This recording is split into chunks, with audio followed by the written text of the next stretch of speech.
Yo guys, I'm Nick from the Produce School and welcome back to a brand new video. In this video I will be teaching you how to make a overprocessed synth shot. You can either use them as a lead or as a synth step, which I'm going to be doing in this video. Without further ado, let's start with the video.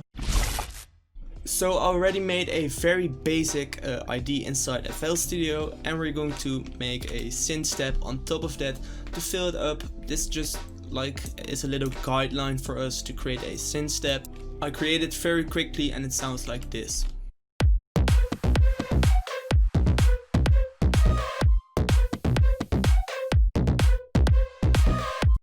For us it will now just be a guideline to create a synth step, because now you can hear it in context. Normally if I just create a synth step, it would sound a little dry and you won't hear how it sounds in a full project, and that's why I created this already. Okay, so I loaded in three different elements, and the first one is just a standard serum, and we're going to use this serum to create the body of your synth step. We're going to do that by selecting the analog BD sign as our wavetable, and after that we will just start our processing chain.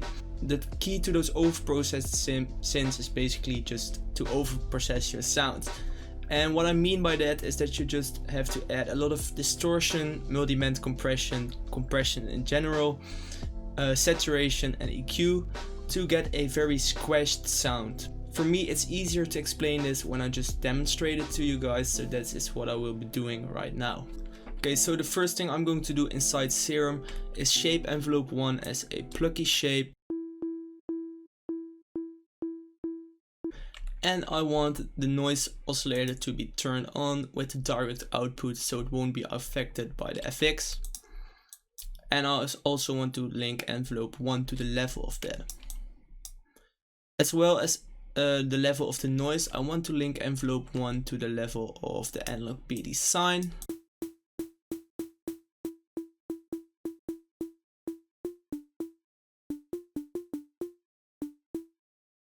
And that's basically it in the oscillator section already. We will form the sound with this processing part of this video. The processing chain basically starts inside Serum, where we will do some basic processing before we head to the post-processing chain. So firstly I want to add some tube distortion.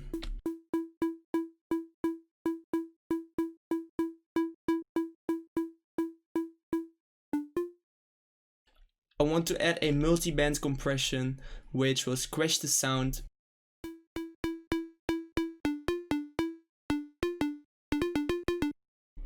I want the highs to stand out a little bit more, so I'm going to use this EQ for it, and I'm just going to simply link envelope 1 to the gain. Just don't change anything on this, and now every time you will play a note, the high end will be.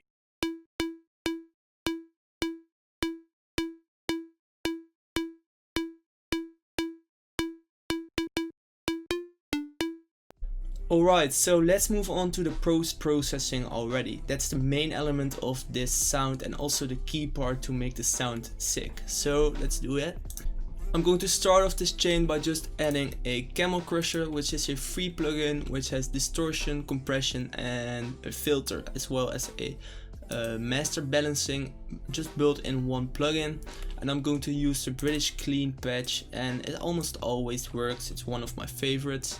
And it will already boost sound a little. As you can see, we are already quite high in volume, and this should not be a problem.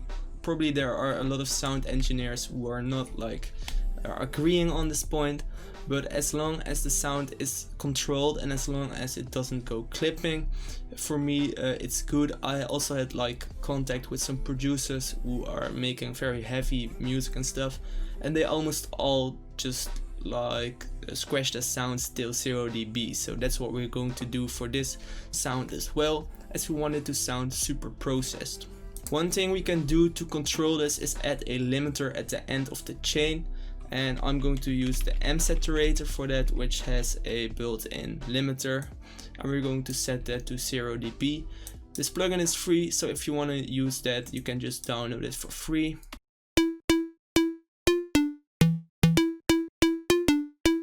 The next thing I'm going to do after the Camel Crusher is adding an EQ. And what we are doing now is forming and shaping the sound. We're not basically mixing, we are really sound designing.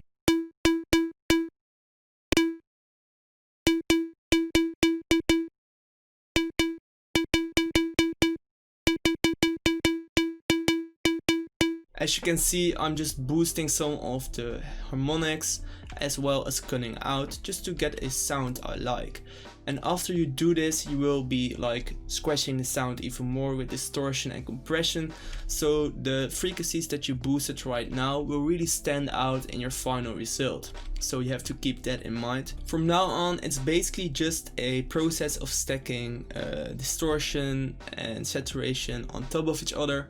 And then in between you can do some EQing to tweak some of the unwanted frequencies that come up with those saturation and distortion plugins. And I will just like try some things out, and most of the time it will just work. So the first thing I'm going to do is add a FabFilter Saturn, which is basically a saturator. And in this one I really like the saturation, like preset saturate and color.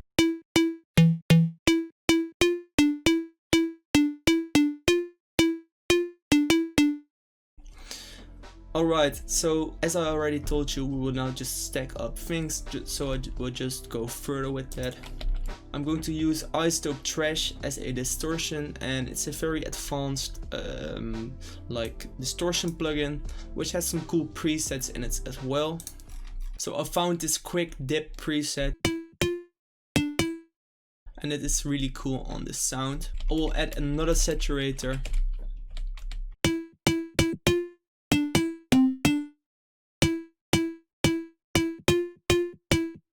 And now I will do some EQing.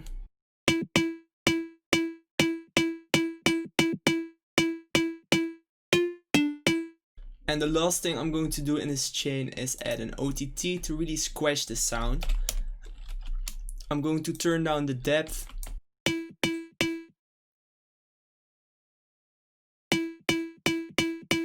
And the percentage of the downward compression, I'm also going to turn that down.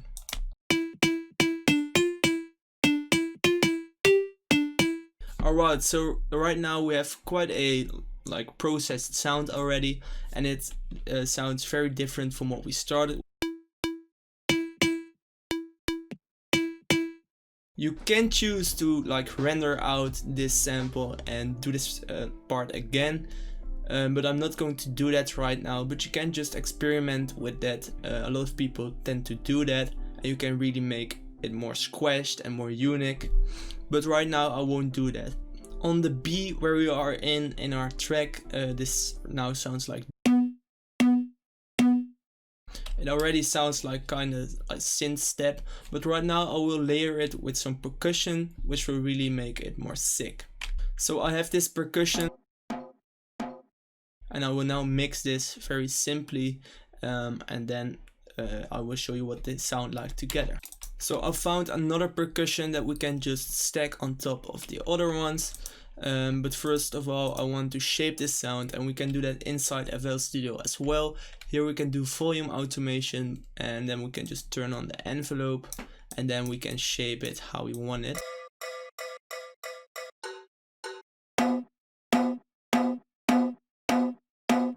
Make sure everything is in key. However, you can sometimes just detune a percussion to get a cool effect. As you can hear, we already have a kinda a overprocessed sound. And I'm going to render this and then put it again in the mixer and do some more stuff on it. So I rendered it, and now I'm going to open up another EQ to fix some of the issues we had with the processing. So this part is more of the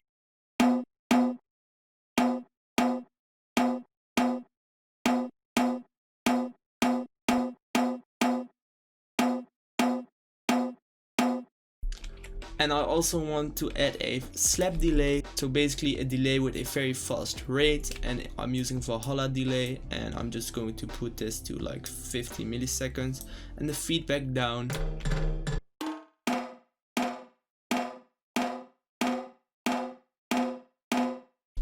gives a very like cool effect. I also want to add a reverb.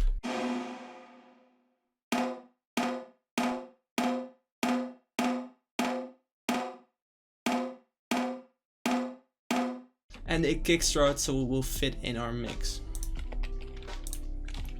So on top of this synth shot I want a bass as well.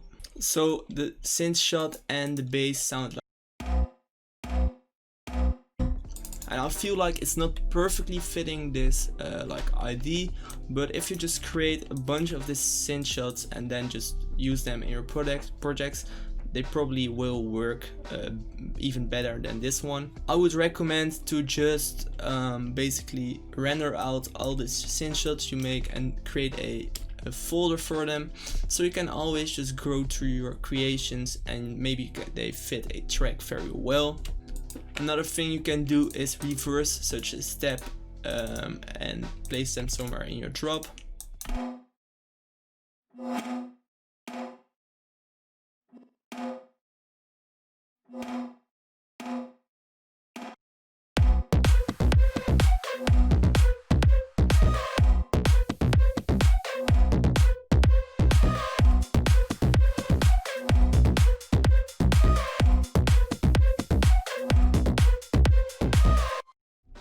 So that's it for this tutorial. In our next tutorial, Janik will be showing you how to make a TV noise style drop. If you want to check out Destination, our stamp style pack in collaboration with Synth, head over to the link in the description. It has a lot of synth shots in it as well, which you can learn from and which you can also utilize in your productions. For now, I want to thank you guys for watching and I'll see you guys next time.